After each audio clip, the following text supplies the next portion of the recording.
Love in All the Wrong Places will likely contain explicit language and will definitely contain sexual content and sexual language. Enjoy. Welcome to Love in All the Wrong Places, where each episode we discuss a romance novel in a very unique genre. I'm your host, Evan Bass Zeisel, with special guests today, Jackie Collier and Dan Ferguson. And today we're discussing the book Hot and Badgered, while delving into the romance subgenre of Shapeshifters. Jackie, Dan, welcome, and thanks for joining today. Thanks, Evan. Excited to be here. It was really fun having the excuse to read this paranormal romance. Technically not paranormal, Shapeshifters, because paranormal would be ghosts or similar. I love that there's a distinction. That's a different subgenre. That is a completely different subgenre that does exist. I mean, there's even movies about that, right? Like the ghost who's oddly played by like Eva Longoria or something like that, living in a house, who then Chris Evans moves in for no reason and like, what are you doing here? I'm haunting it because of this. Oh my God, we fall in love, but we're separated. But that's a different genre. That's a different one. So where does, if there's a werewolf, is that sort of the crossover between shape-shifting and paranormal? Is that the kind of in-between of those? Yeah, well, I think that goes because werewolves, vampires, that's like their own kind of subgenre in and of themselves, which is, I guess, fantastical beasts in a different way. So these are just, what we read were beasts without any supernatural powers, but apart from the ability to become also a human. Yes. And my understanding from like at least this shapeshifter world, at least the one we read, and we can get into this more, it's passed on by mating, not by like werewolves. Werewolves, it's a scratch or a bite. Vampires, it's a bite, so it's passed on in a supernatural way. I guess supernatural would be the difference between shapeshifters and not, depending on what kind of shapeshifters, given that I agree, werewolves and vampires also are shapeshifters. This is amazing. Someone could do like a doctoral thesis on this. Yeah, oh my gosh! The kind of like the tree of, like where, and I guess the thing I'm now interested in is sort of the specificity of what it sounds like readers may be looking for. Like, I'm really into people turning into animals as long as it's not because of a bite or a scratch. Only through procreation am I interested in, finding out about, the romantic interests of, these characters. Well, and I think that's what I found interesting in trying to do this podcast is there are these like weird subgenres, and admittedly, like some previous episodes, it's been more on the like almost short form novellas, and it has ventured more on like the erotica side, while then this one is definitely, well, we can talk about it. Let's jump into first. Why don't we start with Jackie? Jackie, what is your experience with romance novels in general before this podcast? So interestingly enough, like I watch a lot of rom-coms. I like work in the rom-com space in TV and film, but I do not read romance novels. I've never been interested in them. Not saying that books that I read don't have a romantic element, but I'm usually very interested in psychological thrillers, mysteries, any sort of like fiction book with like a woman in New York City, and sort of in this self-help genre. Like that's usually what I read. And when I saw the cover for this, I was like, buckle up, baby. This is usually the stuff that you see in the bookstore and you're like, no, thank you, ma'am. So this was really a great excuse to get into a genre, subgenre that I am really unfamiliar with and usually uninterested in. Awesome. And Dan, what about your foray into romance novels or? Yeah. Well, of the heterosexual variety, very limited exposure, mainly through a close friend of mine who I think has read all 4,000 Nora Roberts novels, many of which, fall into the romance genre, and so I'm familiar with a lot of the plot uh, points of those through her. But I read. It doesn't need to be heterosexual though. I mean, Well, I will say yes. romance is a spectrum. That's very generous of you. So I have read for 25, 30 years sort of exclusively gay fiction when I do read fiction, and sort of often not intentionally the stuff I've read has turned out to have been romance. So I don't necessarily seek it out, but I'll look at It the finds plot. you. Well, I'll sort of get that plot looks good, and then I'll get the book and I'll realize, oh no, wait a second, this is like not exactly as advertised, or what I thought was going to be an interesting plot is now secondary to this kind of budding romance between these two kind of formulaic characters. So certainly have had my share of exposure, but I wouldn't necessarily say that I've looked for it. And I think that's also an interesting thing to talk about is how the book is marketed, because when we delve into this one, when it comes to story versus the romance, like this book was, and you'll audience hear the sort of simple pitch line, segment from the book. It's on the Amazon page. Like it's pitched as very romance, and then to me at least, it was like very story interesting, which is the opposite of what you were saying, Dan. A lot of the books that you have selected do. Also, Dan, it's interesting what you were saying about like romances in like the gay and queer space, because I realized when you were talking, one of my favorite books the last year that I've read was Patricia Wants to Cuddle, which is like a really sexy, fun lesbian romp about like a woman and a Sasquatch. And I'm like, it's so funny because it takes place in like a Bachelor style reality show. I don't think of it as a romance, but it's so sweet. So when you were saying that, I was like, I guess I do like these kinds of things, but big beefy men is not usually what I'm into. I think I would add that I think I would say the stuff I'm reading isn't even necessarily what I would call like gay romance. The stuff I encountered, it was more like male romance, and that the kind of the conventions of the romance genre are still playing out, but in the case it's that it's two men are the main leads. Because it didn't, a lot of those don't necessarily explore like what it's like to be a gay man living in contemporary society. I mean, that a lot of that, the stuff that you think of maybe more characterizing, I don't want to, I think this is like denigrating romance writing by calling it the alternative like literary fiction, but I think the concerns of a romance novel are very particular. Yes. And if that's what you're getting, that's fine, but if you're expecting something revealing about the modern condition, I think look elsewhere.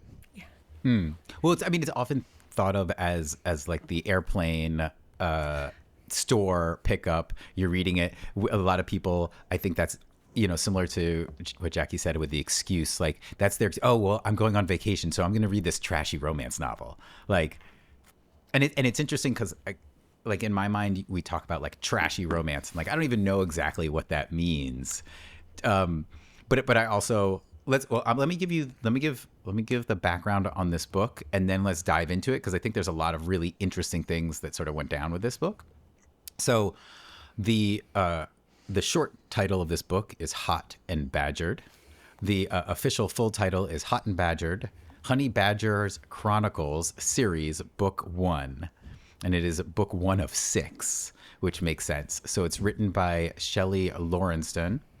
Its length is at least described as 432 pages, though I don't know about you guys. I read the digital version, and like there was not good, but like a small chunk at the end, which was a prologue for the next book, or a different book. It was published in March 2018. And sort of fun facts I wanted to throw in are other titles also by Shelly Laurenston. So there's Breaking Badger, which is book 4 of this series. There's Wolf with Benefits in the Pride series, focused on lions. The Maine Squeeze, also in the Pride series, with Maine, of course, being Mane.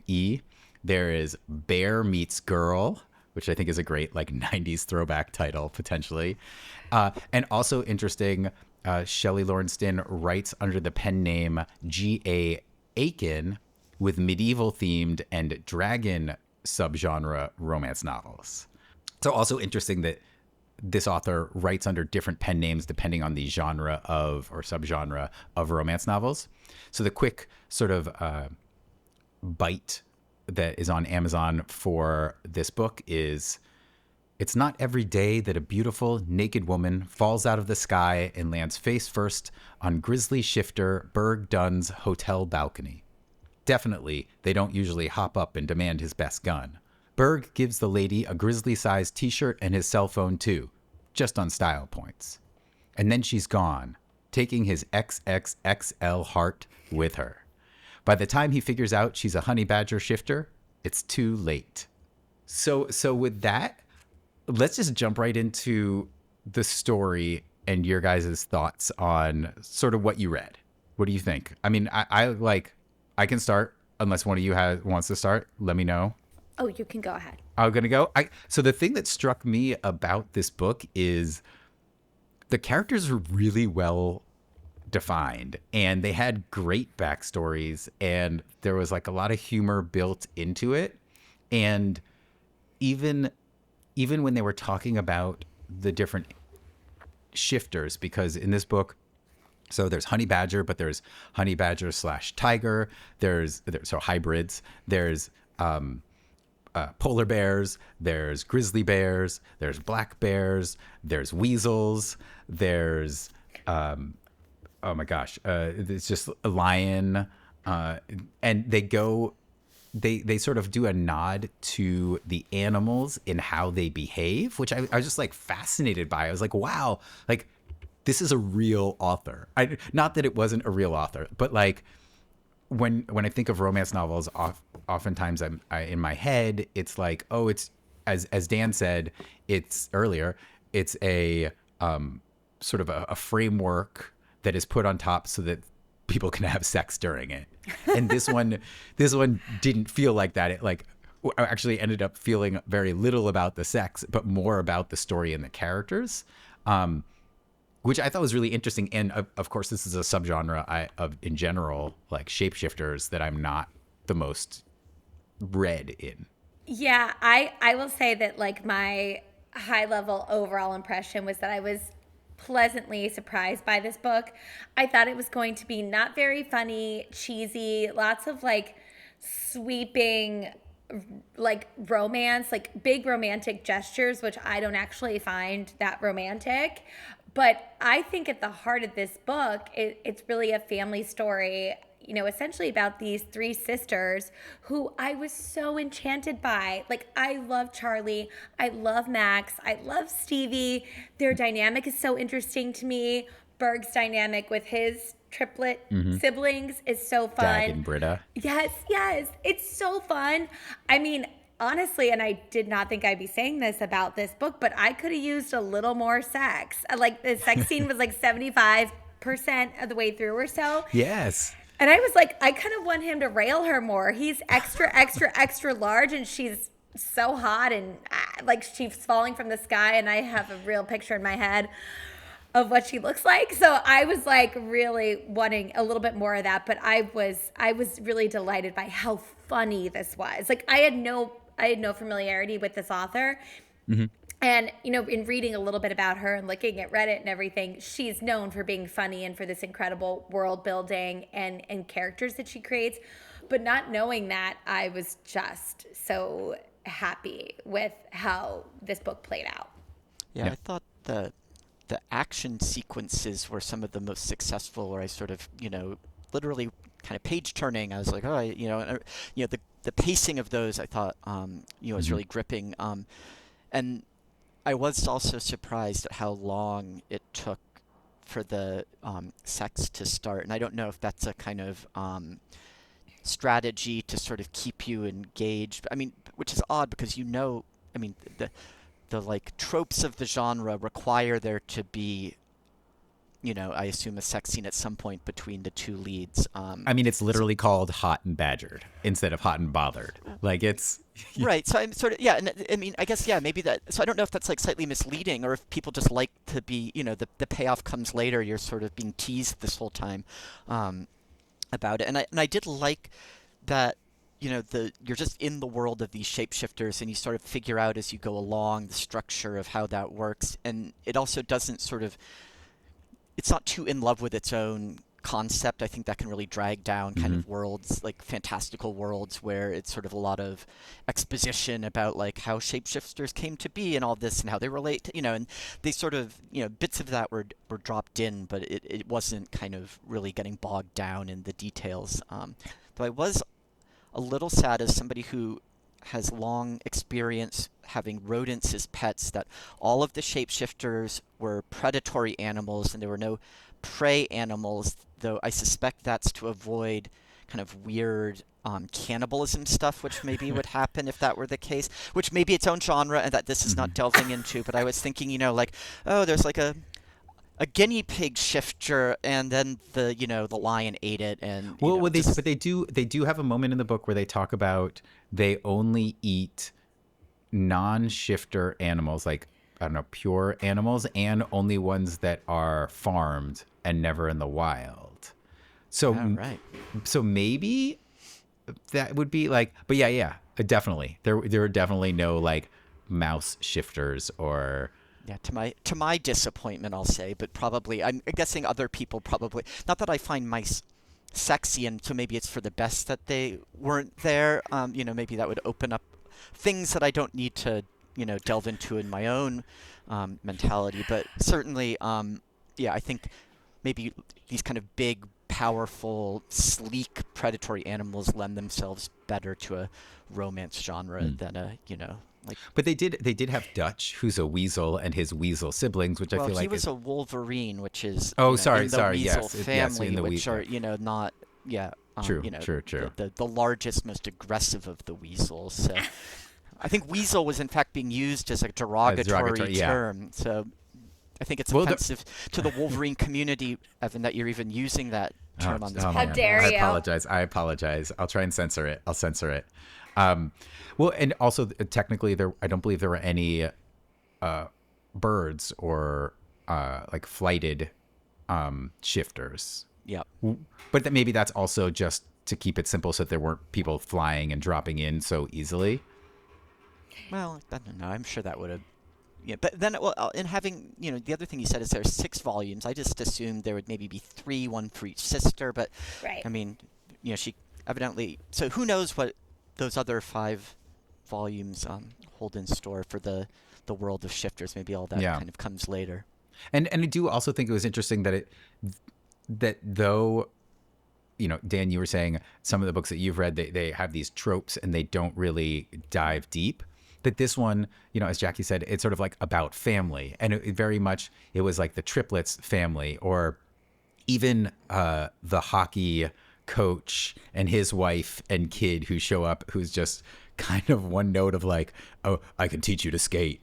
Like, let's get you on the, sorry, not roller derby, not hockey, sorry, roller derby team. That there was a lot of family that ties in, and the fact that you have got these 3 sisters and then they have to deal with their father and that complicated relationship, which I was really impressed by, of like, I really wanted them just to kill him, truthfully. Like they talk about it so much. I'm like, you could just, it like reminds me of, oh my gosh, It's a Wonderful Life, where I'm like, George could have just said, you know what, I'm going to live my life and not just save everybody all the time, and then I'll be happy. Like, he could have prevented sort of the thing that made him initially sad, that like they could just have killed their father and then boom, it's done with. Like then you don't have to deal with that. But equally so, as family, it's hard. You've got the different relationships of Stevie, Max, Charlie with their father,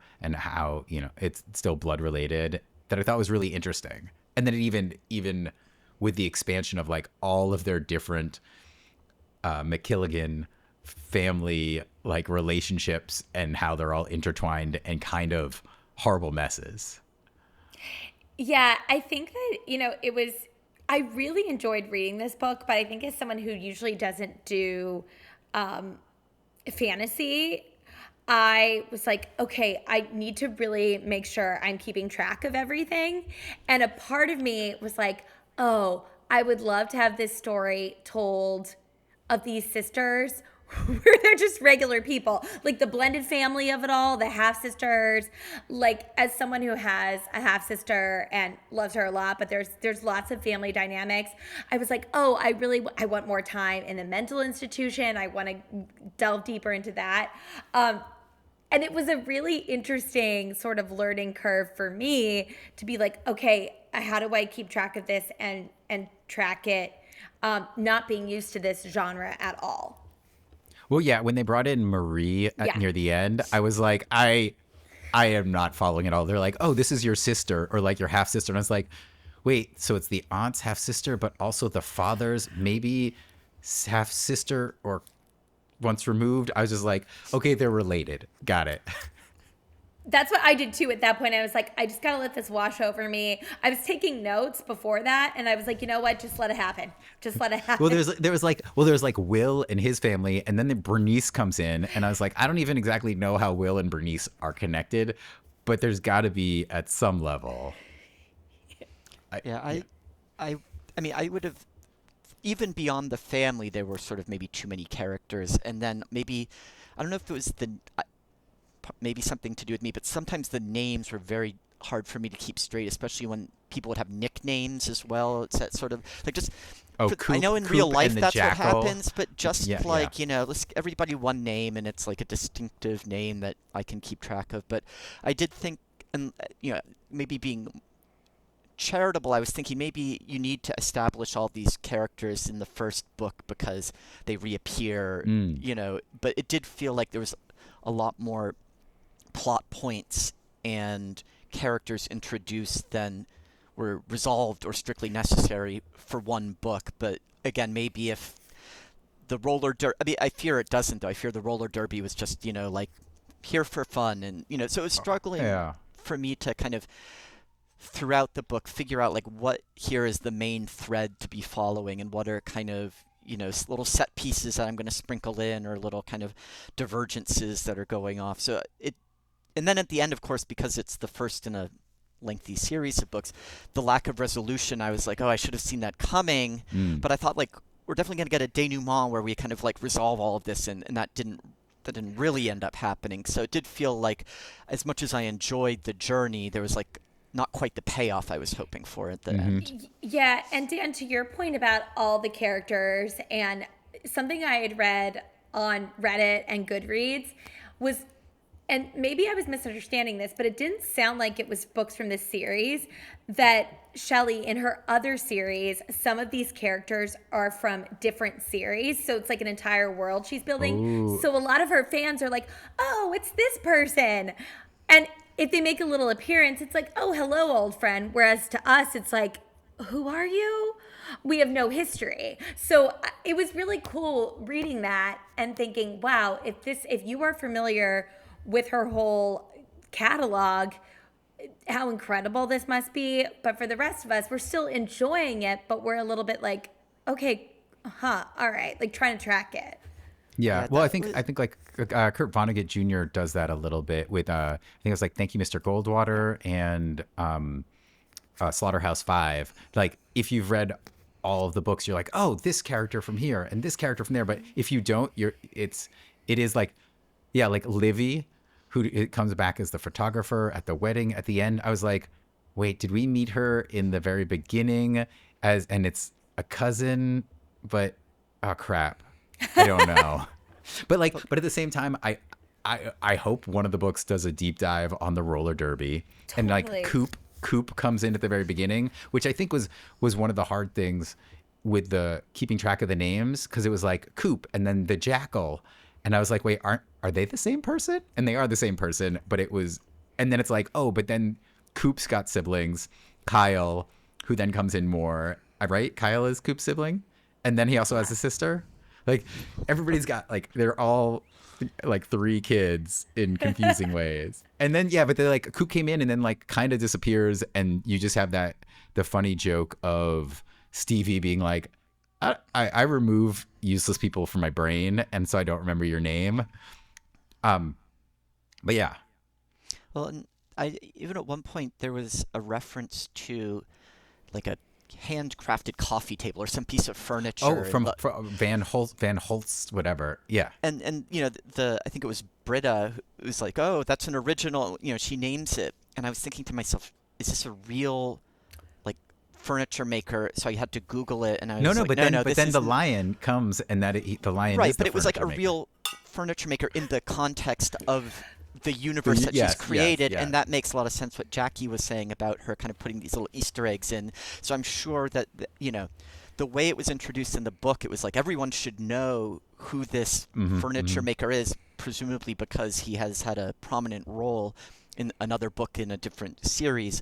I, of course, not having read that, was like, oh, I wonder, like, because often you wouldn't go to the trouble of announcing the name of the creator of this piece unless there was some reason to, and I was, you know, it's signifying something, and I was like, oh, maybe it's supposed to tell us that Britta's got excellent taste in interior design. I wonder if I should know. And now I've, you know, it was revealed later in the book that it was like in universe. And it's just an NFT.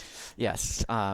So anyhow, yeah, that I think is another example of sort of I think uncharitably calling it cluttering, but you know, the kind of rich world building. Yeah. Well, because I feel like there's that balance, right? It's the like bringing in of things, but also that like rich world building. But you know, similar to what Jackie said, you not show, or maybe you said it, Dan. Not like stroking your own ego about it, not being like, oh, well, here's this thing, and oh, here's this thing. That it's just like, it's just mentioned, and because it's in that world and it's created, you're like, oh, like there's a whole, you know, backstory on this that we might not ever see, but it exists in that world. So it's not just like they're just throwing in things from a sort of our society because they didn't creatively decide to come up with it. Yeah, and you know, I'm gonna say, like, even though I haven't read any of her other books, so I'm on the outside of this, there's something that I think is so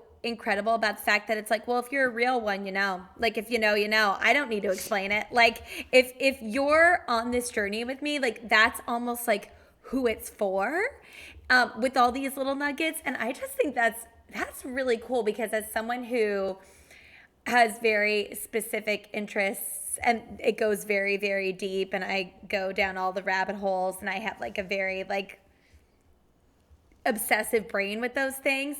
Even though this isn't the thing that I'm obsessed about, I love that for those people, there are so many payoffs. Yeah, I think that's a really good point, because obviously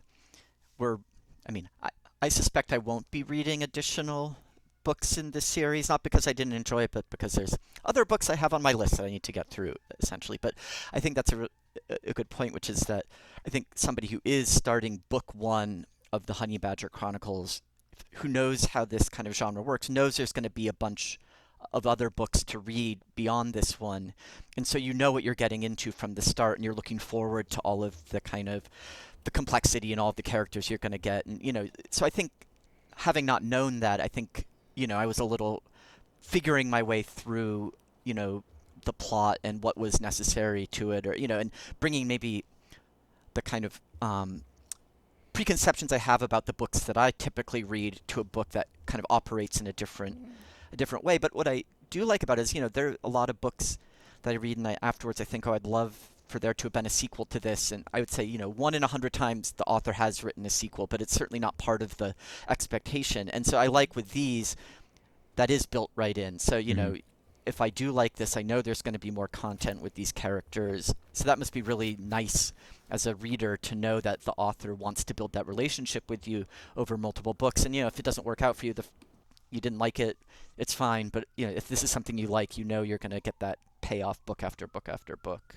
And I think the thing about that, Dan, also, especially with this book, is because the way the book ends with sort of a non-conclusion to a big storyline, it's also really important that there's another book, and it's not just like, well, life goes on and this one part of the storyline kind of got wrapped up and this other thing happened and these two got together, but like it'll just go on in your imagination, which would be very frustrating. Like when I ended this, I was like, there better be another book, just because of the way it ended. Right. It's not like a kind of postmodern, like, lack of resolution is part of the nature of exist. You know, Yes. yeah, no, this is very much, the lack of resolution is a cliffhanger to get you to buy another book or, yeah. Yeah, So essentially. let's jump to the romance side of this book. So as Jackie poignantly brought up, there's like the romance. So it's Charlie and Berg, and Charlie Honey Badger, but Honey Badger who can't actually fully shift, can just do claws and fangs, but is extremely, like, I don't know, powered up as an individual. And then Berg, who is a grizzly bear, who gets offended because she can't smell the difference between the different bears, which I thought was amusing. That was cute. Like the pheromone thing. But they don't get it on until about 3/4 of the way through the book. And then there's like, I think one other time they like get it on later. Yeah. How did the romance aspect of this book kind of hit you guys?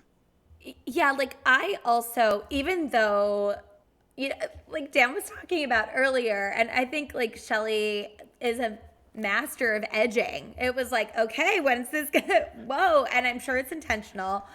I think I was expecting when we finally got to the sexy time part that it would feel more like, I don't want to go as far to say a porn, Lovemaking but like, lovemaking rather than fucking. Yes, exactly. I like really expected, and it felt a little more like fade to black rom-com than really getting into like Hot and heavy. hot and heavy. Like, so that surprised me, but I was like, okay, like I also just wanted a little bit more. They have what I think, and I'm such a fan, at least of watching them, even though they're not the books I read. I love a meet cute, and I thought their meet cute was just freaking adorable. And I think she hooked me right away with that. So I was invested in the two of them. So I actually could have had a little bit more of this sexy romance flirtation, but I still think there was a really good job of establishing their connection and their banter. Yeah, I think not knowing, because I guess in my mind, romance and erotica are kind of one and the same, but obviously they're not. And so I think that was something that I should have been paying more attention to, which is that, what the sex in a romance novel is going to probably be different than the sex in a more kind of like... But maybe not. That is true. Well, and I think actually, because the friend who really loves romance novels, certainly, in hearing her talk about them, there is a really wide range of the kind of like how graphic or how detailed, So I do think it actually, having really only been exposed to this one book in at least the heterosexual genre, I don't know how well written it is compared to others or how graphic or, it did feel like maybe on the more explicit end of things. But I thought it was, it's not really entirely my cup of tea, but I was like, oh, this isn't bad. And I agree with what Jackie was saying also. I did think the tension between Berg and Charlie never really was ramped up. It was sort of, he was kind of besotted right from the moment he met her, and she clearly liked him and just thought, oh, my terrible family is going to really ruin this. So yeah, I think there could have been, there wasn't a huge amount of kind of playful banter or kind of like will they, won't they. But there was like a sexual tension. Will they or they will. We just Yeah. It's going to be a long time. So yeah, I mean the tension. Well, and we didn't know when it was going to, be. But I thought that the tension was more like in writerly tension, or it was when the author's going to give us this rather than between the two characters, the tension. Right. Yeah. Well, and I thought it also was interesting that it was wrapped in like a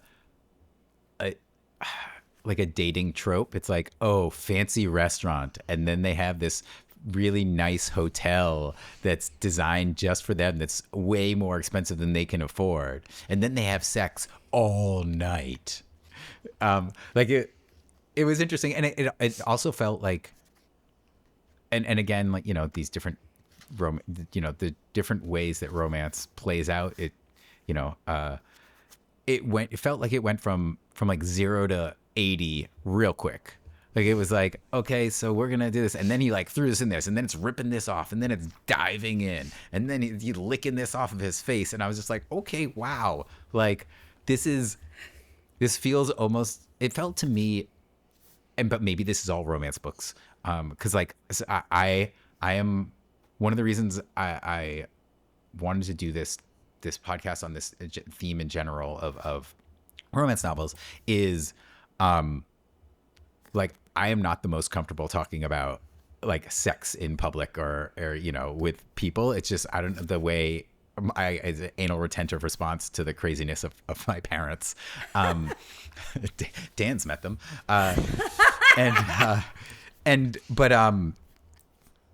But it was like almost like we got to it, and then it was time for the sex, and it was like, okay, now we're just going full on erotica, like of the detail on the sex was at like a different level than just the world building, which, don't get me wrong, still leaned into like the shapeshifter and was like very interesting with the fact that they're like both shifters and how that was leaned into.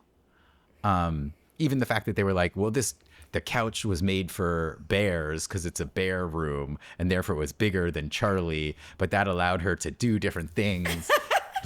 like the detail of that was kind of amazing. But it also is like sex, and then, okay, sex is done. Now we're moving back to the story.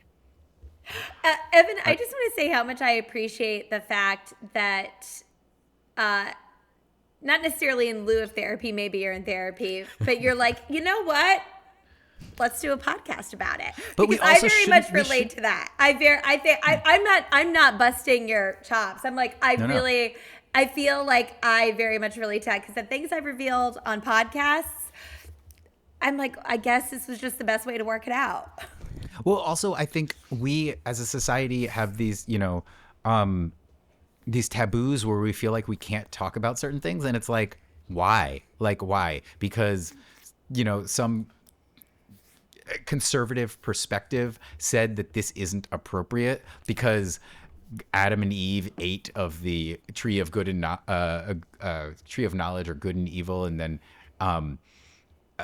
realized that they were naked and had to hide themselves, and so it's that shame. Like, where does it come from that we have this? And also for me, it's been interesting since having a kid. My level of like, well, I gotta go to the bathroom with the door open if I'm the one watching her, because she's so young that like she needs to be, and she's just walking in while I'm going to the bathroom, and I'm like, okay, and you know, like in bathing or different things that I'm just, the level of like, why was I so you know, self-conscious before? Like, what is that absurdity that we have about ourselves? And I know, you know, from my childhood, it's related to like an overly lack of self-consciousness with certain things with family or whatever that like made me sort of feel that way. But yeah. I think also with the way that like, say, this romance novel delves into the sex, it's like the opposite of being ashamed of anything. Right. Well, and I wonder, I mean, I don't know also, you know, if you read a romance novel from 20 or 30 years ago, if, you know, there's just been an evolution in how graphic and how explicit the way sex is described in these novels is people, you know, that's what they want from them, or they're more comfortable reading novels that, are more, you know, going to, I don't, get into the weeds is not really the most. There was a 1990s Dungeons and Dragons themed choose your own adventure romance novel that we've done in a previous episode, and there was like no romance. The romance was like, this guy likes her and she likes him, and then in the end, the epilogue was like, and then they lived happily ever after. Like, they didn't even kiss, and I was like, what? And Oh, the closest thing to romance in that was great was this one person you had to say a truth to pass through this thing or you wouldn't. And he was like, I love this woman. And he was like the douchebag fighter. And then he just gets disintegrated and dies because it was a lie. And you're like, oh, that's funny. But like, that was the most or like, oh, she had to go save him because she truly loved him inside. And it was like no sex. somehow that seems right for Dungeons and Dragons. I feel like, oh, that's hitting just right. They lived happily ever after. Like, I love that. You haven't played D&D with me DMing in the campaign. We've got like I've been DMing a campaign for 5 years now. It's the same one, and we have one character who like is just dirty. It's just dirty. We like one person had to read a love note that this character sent to one of their lovers that they had picked up in the campaign, and like the person was having trouble reading it aloud. It was so Wait, graphic. are you serious? It was great. I played D&D, but like what sounds like with the wrong people because this you'll come visit us. It Yes! Sounds way better. There are seduction checks. Though I do love this thing I read recently where it was actually on a Reddit about, this is sort of a tangent, but DMing and how to deal with characters and like essentially male characters playing males, but with like a high charisma ability so they can do persuasion things and but like sexually harassing people kind of. Oh. And it was this, and a DM was describing how it was related to like when you roll a natural 20, it's like an automatic success. And this guy is like, so they're at a bar and the character goes to the waitress and is like, hey, why don't we go back to your place and have sex? And he rolls for persuasion and gets a natural 20. And the DM goes, she says, no, thank you. And then walks away. And the character's like, I got a nat 20. Like, that's an automatic success. And the DM was like, yes, that is pretty much the best case scenario for when you harass a woman without her being interested. And I was like, oh my God, that's amazing. Fair. Like, that's absolutely right. I love that. That's the best case scenario. Yep. Yeah. But jumping back to this one and the sex, and then just also the subgenre, right? So when I mentioned to my wife, I was like, oh, it's these shapeshifters, and this one shifts into a grizzly, and this one's kind of badger related, and then it's romance. And she was like, I don't know about that. And I think in her mind, it was like, oh, is this bestiality? And it's not, which I thought they did a really good job of the characters. It's not bestiality. It's like they can shift their bodies into ways, and they've got certain mental characteristics that are similar to the animals. Like the honey badgers, don't give a shit. The bears are big and can be aggressive, but also kind of quiet and shy at times. Like the different personalities of the animals were really interesting. I'm just wondering for you guys, especially in the sex scenes where it kind of like came in at some level, how did that sort of affect the way you were reading it or how it came off to you? Well, that is something I was wondering about, is part of what draws people to a shifter, especially an animal shifter, romance novel, is the expectation that there is going to be, how much of it is a sexual appeal for having these two animalistic, characters go at it in a way that talks about kind of this animal side of them. So I don't know. I mean, I assume it's not a coincidence that it was written the way it was, the kind of the sex scene in the book. And so I don't know if other genres, more just straight up romance novels, maybe people are reading those because they do want just the kind of the love part of it and the kind of tenderness and all of that. And they're not really in it for any kind of sexual gratification. But maybe if you're into shifters, there's always, is there necessarily a sexual component about kind of bodily transformation that isn't there in other things necessarily? That's something because even like male romance doesn't necessarily have to be particularly sexually explicit. It can just be, I just like two kind of men who are tough and butch being tender with one another. I mean, maybe there is a whole shifter subgenre of just, animals grooming each other and being tender Aw. and cuddling. Yeah. Well, But I mean, maybe there this was was not that, but well, there was is that Stevie. another way to do it? The Stevie and Panda relationship, Oh, where yeah. she's just like always stroking the panda, which has like a really funny conclusion to that aspect, with like Max being like, you're giving him a boner. Stop saying he's so cute and hugging him. Like, and the panda being like, I know this won't end well for me because she's kind of hot and she doesn't like me. Well, also though, going down layers, there also is kind of the idea that sex is a guttural, an instinctive, an animal instincts kind of thing. That there's almost, well, and maybe I'm reading too much into it. So what do you guys think? Do you think that also is sort of a commentary a little bit on like the animal instincts? Because I think at one point in the first sex scene, Berg mentions, he's like, I had to let the bear out because the bear is part of me. And like the bear, that I was thinking about, it is both literal but also metaphoric. Yeah, I think that's very true, and I think that in thinking about the sex scene and like the beautiful thing about being able to create these worlds in our heads rather than watching them, they were 90% human to me, and then the 10% that was like bear or honey badger was like all the sexier parts.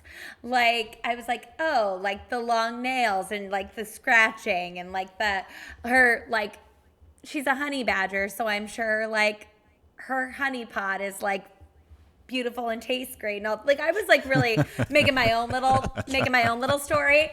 But yeah, I think absolutely. I think that there's something that is very raw and animalistic about getting to be with someone, getting to make love to someone, getting to have sex with someone, whatever that is. Like it's very like carnal, and I think that was something that's fun to play with in a shapeshifter story. And I was glad it didn't come out in like, hey, I want you to be in bear form while I do this, where it's almost like offensive, where No, don't get judgmental. I mean, I'm sorry. Like, I think I think there's something a little conservative about this genre, where this is the like acceptable face of bestiality for people who don't want to maybe explore that part of themselves too deeply. And so I can have my cake and eat it too. I can have my, grizzly bear, or black bear, brown bear, but also my human. And it's not, I'm not crossing any, boundaries, or there's nothing too taboo about this. I'm sure there's some people who are like, no, I'm sad that it wasn't him as a bear, like screwing her as a lady. I'm sure that's out there for the, but like, it'd be disappointing if that's what you were hoping for, and you get all the way through the book and you're thinking, oh, I got 2 sex scenes and there are humans in them. Yes, Well, but I think Oh no, just how cool that is, Dan, because the cool thing about that is like he can consent as a man and then turn into a bear, so like problem solved. Yeah. Like that's awesome. It does solve the consent. It is something to think about. Your face, Evan.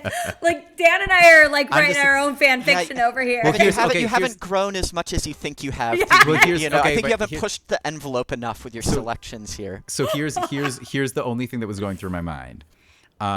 Grizzly bear on person, even with consent, there is sort of a fine balance between where that is romance and becomes potentially a rape fantasy being played out by somebody who wants to see that, but in a way where it's not actually consent. So that's the only reason I pause on like, where is the appropriate level where it is consensual or it's okay, Yes, and maybe this is pushing the envelope too much, but just keep pushing, do it. Just as someone who, I don't know how to say it. Oh, yes. I'm very lucky to not have been sexually assaulted, and that is a very lucky thing as a woman. But do I want to be raped? Absolutely not. But do I have a lot of rape fantasies? Yeah, sure I do. So if it's a rape fantasy that's being enacted, thumbs up. If it's an actual rape, that's not something I want. You know what I mean? Like it's like, how? But do I feel we like tease even this within out? that, like the like rape fantasy kind of concept, there's still the consent of it in your head. Like you, Totally. it's not actually Yes. rape because it's a fantasy, and correct me if I'm wrong. Yeah. The fantasy of like your lover being just aggressively into you, Yeah. but it's with the knowledge. It's like, I think of like improv, where it's always yes and. However, in improv, if somebody puts out there like, I don't want to eat broccoli, they're really saying the yes and is that other person is trying to give them broccoli, and they go, I don't want to eat broccoli. And then the third time it's like, I don't want to eat, I'll eat the broccoli. And then it's like, and then of course it's going to be hilarious because something's going to happen when they eat the broccoli. But that no is understood between all the performers, that they're actually saying yes in it. While like, I think, a rape fantasy in that sense, in the way you're describing it, is really, it's like, oh, we're dressing up in character, Totally. It's a and role doing play, this, essentially. but like we already are consenting that we're pretending with this, but we're not cheating on each other because we know we're both still ourselves. We're just Totally. pretending to be the Yeah. flight attendant and flight attendant or whatever. Flight attendant. Okay. I just didn't, I didn't want to say flight attendant and pilot because there's a hierarchy structure there. I love It that. could be Flight pilot attendant, and flight pilot. attendant. So I just wanted to circle back to like last thoughts on this. I'm going to throw out a weird last thought. And I was thinking of this throughout the book. And it was just like, I don't know why, but it's because of the genre. And the main thought was, and not a main thought, it was just a tangent thought. But it was like, every shifter must have to make a ton of money to afford all the food that they have to eat. Like they're buying gazelles. They're buying, like they bought like, they did a barbecue just on one thing for an entire neighborhood. And I'm pretty sure they bought multiple full animals, and they're always eating. And like Charlie bakes, I don't know, like 20 things every time she bakes. Like the amount of money they must spend just on food, they've got to have insanely well-paying jobs just to not starve to death. I love that. It's like, what is the going rate? We're complaining about the price of eggs, and what's the going rate for a gazelle? Yeah. I don't know, Evan, I feel like after having said like, oh, I liked how they just present the world as it is, and you don't have, and you sort of going along with it. Apparently, you were lying the whole time. No, it was at the back of your mind, like. And wait, where is that roller derby rink? That's implausible. It was in a hidden mall that only. No, that makes sense to me. But here's the thing: they're like well-paid security guards, and they all seem to make a good amount of money. I think like it's sort of built into the world. But I was just impressed. It's like Berg, every time he ate, was eating so much food, and then and Charlie baked a lot and ate, and they always like it. It just seemed like. Yeah, I mean, it's like people have metabolisms. I'm not against that. I just was like, oh man, that must be hard for them. It really reminded me of when I've seen, and that's not usually what comes up in my Instagram feed, but sometimes it does, of like bodybuilders, like what I eat in a day. Mm-hmm. And like, it's like, like over a dozen eggs and like all this grilled chicken and this and that. And I'm like, oh my goodness, not only how do you afford that, but like, how do you prep all of that? Like, I have a pretty healthy appetite, but it's like I can just live normally and eat, whereas like some people, it has to become a big part of their way of life, and it's time consuming too. There was a article I remember many Olympics ago of like what Michael Phelps ate every day, and it was just insane. I mean, it was tens of thousands of calories. Well, I did wonder a little bit if this was part of the fantasy. I think all the the female characters are supposed to be kind of written to be the kind of person that the reader would like to be themselves, and like being able to eat whatever they want and be a kind of like pig out and like a kind of not worry about what to eat and all of that, but also never have to pay for it at all, in terms of weight gain or worrying about my physique because of this like animal metabolism, which magically kind of solves that. Not that like bears are known for being svelte particularly, or there's no. They didn't really get into like hibernation and weight gain related to that, but I do. I think the shapeshifter genre feels like it helps kind of address a lot of those kinds of things that people might want from a romance novel in a kind of like it's built into the the genre itself, the kind of capabilities of these characters that they can kind of like be fun and live the kind of wild party life that we might want without paying for it in a way that, Yeah. would ruin the fantasy and romance piece. I'd be curious if that's across genres too. That it's all, like the typical one is the farm boy and he comes and he's super muscular, but like the young girl or the woman who's interested or whoever the partner who's interested is also probably amazingly fit and whatever. Like leaning into that fantasy aspect of this is how I want the sex to play out, or like I think of Twilight and. It's really interesting because if you, the vampire character is 100 and something years old, but he looks like a 17-year-old. So you've got 100-something-year-old kind of creeping on a teenager. And if she wasn't into him, this would just be a stalker movie, like a really creepy stalker movie. But it's like, because she's into him, oh my God, it's romantic. That part of the romance fantasy is this like, the person you're into is also into you. Yes. Which is like not life always.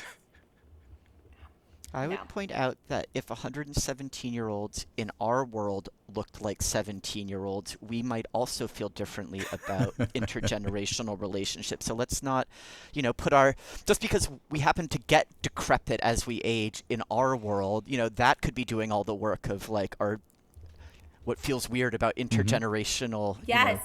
Yeah, we could Like, we just got to fix the mitochondria and slow the aging or stop the aging or reverse the aging process, and boom. please, tell me more about this hypothetical reverse aging. All right. Any last thoughts on this Hot and Badgered book? What a delightful romp. Like, really not. I'm really glad. Same as Dan, there's so many books that I want to read that I don't see myself delving into anymore unless like something like this comes up again. But I'm really glad I read it. It was really fun. Yeah, this was an opportunity I'm glad I took, and I had another book on the go at the same time, and I was happy to read them both equally and switch back and forth. I wasn't dreading having to go back to Hot and Badgered. So it was. I think that's a testament to the quality of it. That compared to the book I had actively sought out, I was no more or less interested in it. And I think this definitely will start a text chain between us in which we are sharing summaries of the other books in this series. Just to, like, I want to know how they get their father and it ends, because like they really need to. And I think there was a line in it, like Berg says near the end, he's like, your father just has a personality where you want to punch him in the face. And like they did a really good job of that. And I like very punchable face. And very good, annoying cliffhanger to be tempting. And guys, I love Reddit, so I'm happy to provide a lot of that info on the text chain. Perfect. Goodreads. Yes, I'm your girl. AI one paragraph summary with spoilers of the next, 5 books is That's what we need. Looking for. Yes. Awesome. Well, Jackie, Dan, thank you for joining me on this episode. And I was trying to think of some shapeshifter quip to add at the end, but I'm all. You need to have that pre-written. I'll record it. I'll come up with it and record it. Add it in post. Add it in post. Thanks, Evan. This was fun. Thank you, guys.